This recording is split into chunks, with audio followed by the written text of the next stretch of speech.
नमस्कार दोस्तों। आज हम रीतिकाल के बारे में देखेंगे।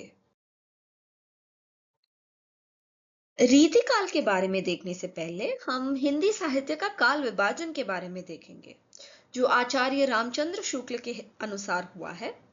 हिंदी साहित्य के इतिहास को उन्होंने 4 काल में विभक्त किया है। आदिकाल या वीर गाथा काल पहला काल है, दूसरा भक्ति काल, तीसरा रीतिकाल और चौथा आधुनिक काल। भक्तिकाल को पुनः विभक्त करने पर सगुण धारा और निर्गुण धारा मिलते हैं। सगुण धारा के अंदर रामाश्रयी शाखा और कृष्णाश्रयी शाखा है। निर्गुण धारा में ज्ञानाश्रयी शाखा और प्रेमाश्रयी शाखा है। और अब जो आज की हमारी विषय है रीतिकाल, उसमें 3 प्रकार के कवियों का जिक्र मिलता है। पहला रीति मुक्त, दूसरा रीतिबद्ध और तीसरा रीति सिद्ध। इसी के साथ हम आज के विषय पर आगे बढ़ते हैं। रीतिकाल के अन्य नाम भी हैं। पहला है कलाकाल, जो जॉर्ज ग्रियर्सन ने दिया। दूसरा है अलंकार काल, जो मिश्र बंधु ने दिया। मिश्र बंधु ने इस काल को अलंकारिकता की प्रधानता के वजह से अलंकार काल कहा था। तीसरा है श्रृंगार काल, जो त्रिपाठी जी ने दिया था। त्रिपाठी जी ने इस काल में श्रृंगार रस की प्रधानता के कारण इस काल को श्रृंगार काल कहा है। अंत में आचार्य रामचंद्र शुक्ल ने इसे रीतिकाल कहा। रीतिकाल के समय रेखा 1650 से लेकर 1857 तक का है। रीति का मतलब है नियम, रिवाज, ढंग या पद्धति।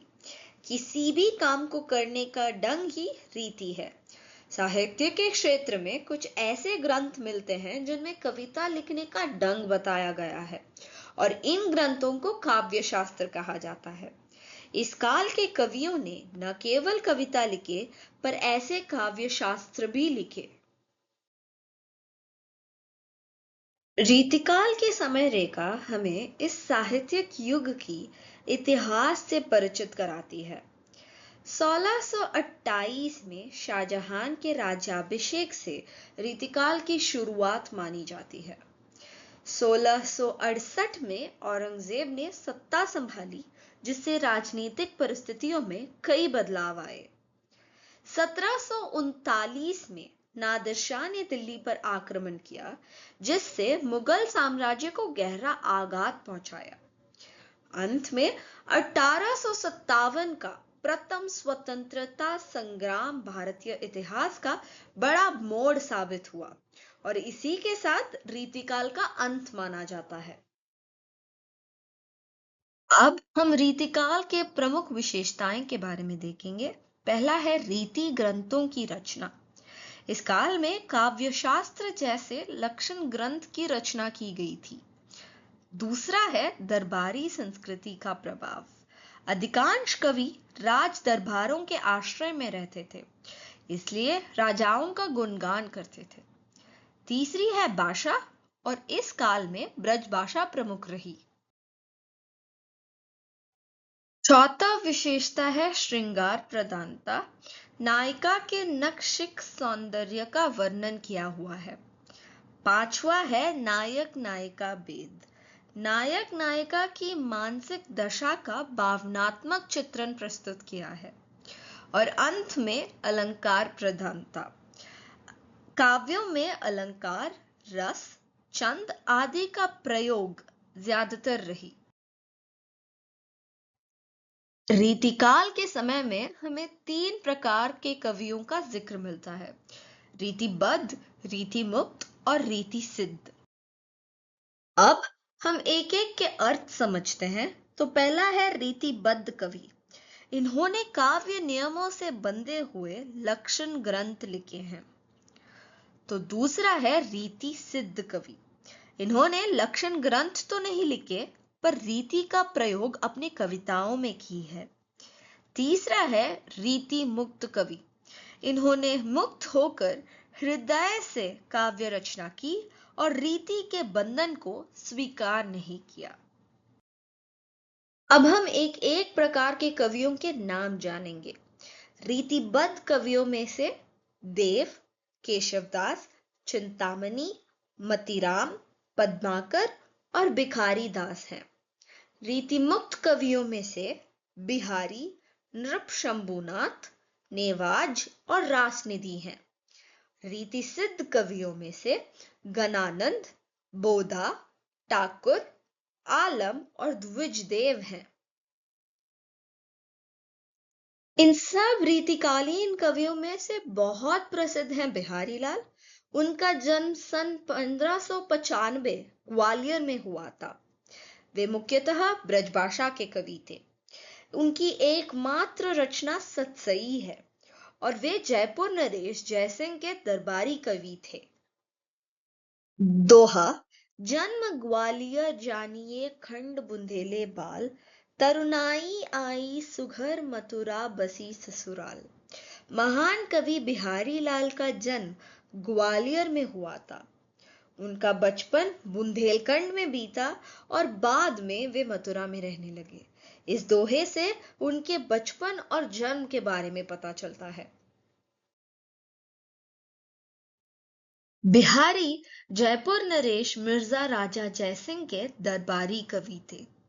राजा अपनी नई रानी के प्रेम में इतने डूबे रहते थे कि वे महल से बाहर भी नहीं निकलते और राजकाज की ओर कोई ध्यान नहीं देते थे। मंत्री लोग इससे बड़े चिंतित थे, किंतु राजा से कुछ कहने की शक्ति किसी में नहीं थी। बिहारी ने यह कार्य अपने ऊपर लिया और उन्होंने राजा के पास इस दोहे को पहुंचाया। दोहा, नहीं पराग नहीं मधुर मधु, नहीं विकास यही काल, अली कली ही सौ बंध्यो, आगे कौन हवाल। इस दोहे ने राजा पर मंत्र जैसा कार्य किया। वे रानी के प्रेम पाश से मुक्त होकर पुनः अपना राजकाज संभालने लगे। वे बिहारी की काव्य कुशलता से इतने प्रभावित हुए कि उन्होंने बिहारी से और भी दोहे रचने के लिए कहा और प्रतिदिन दोहे पर 1 स्वर्ण मुद्रा देने का वचन दिया। बिहारी की एकमात्र रचना सतसई है। यह एक मुक्तक काव्य है जिसमें 719 दोहे संकलित है। सभी दोहे सुंदर और सराहनीय हैं। सतसई में ब्रजभाषा का प्रयोग हुआ है और उसको 3 मुख्य भागों में विभक्त कर सकते हैं: नीति विषयक, भक्ति और अध्यात्म भावपरक तथा श्रृंगार परक।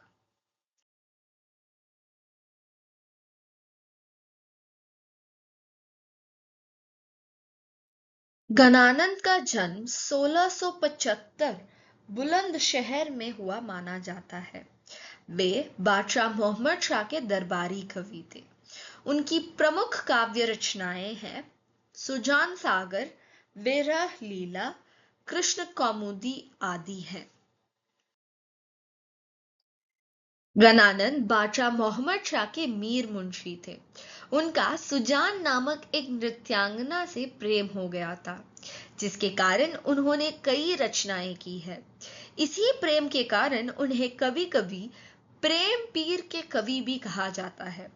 षड्यंत्रवश एक घटना के कारण उन्हें दरबार से निकाल दिया गया। दरबार से निकले जाने के बाद वे वृंदावन चले गए। उन्होंने अपना शेष जीवन वृंदावन में ही कृष्ण भक्ति में समर्पित कर दिया। उनकी मृत्यु मथुरा में अहमद शाह अब्दाली के आक्रमण के समय हुई थी। गणानंद के कवित्व वियोग और प्रेम पर आधारित होता है, जिसमें वे अपनी प्रेमिका सुजान के विरह में अपनी पीड़ा और प्रेम की गहराई को व्यक्त करते हैं। उनकी भाषा परिष्कृत और साहित्यिक ब्रज भाषा है जो कोमलता और मधुरता से भरी है। गणानंद के कवित्व में अनुप्रास और यमक जैसे अलंकार भी कुशल प्रयोग के साथ मिलते हैं। कवि केशवदास जी का जन्म सन 1555 में ओरछा में हुआ था। महाराजा अकबर और बीरबल इनके काफी अच्छे मित्र थे। केशवदास जी ने अपनी रचनाओं में ब्रजभाषा और बुंदेलखंडी भाषा का प्रयोग किया है। यहाँ पर रीतिकाल का एक संक्षिप्त सारांश दिया गया है जिसे आप देख सकते हैं।